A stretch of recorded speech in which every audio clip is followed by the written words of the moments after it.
আমার এভরিডে সকাল বিকাল রাত আমি আমার সিনেমার জন্য প্রত্যেকটা হলে গিয়েছি, অডিয়েন্সের সাথে ইন্টারঅ্যাক্ট করেছি, বাসায় সময় একদম দিতে পারিনি। সো আজকে আমার মেয়ের জন্য আমার ডেট পুরাটা তাকে দেয়া।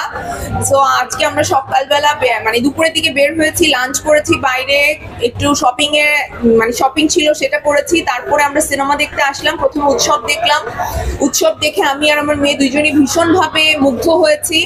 মানে জাহিদ ভাইয়ের কথা কি বলবো, তানিমের কথা কি বলবো, এক্সিলেন্ট, মানে এত সুন্দর ফিল্ম। আমি অনেকদিন পর একটা সিনেমা দেখে এত আনন্দ পেলাম, এত ভালো লাগলো, লাস্ট পর্যন্ত গিয়ে এত ভালো লাগলো, খুব খুব ভালো লেগেছে।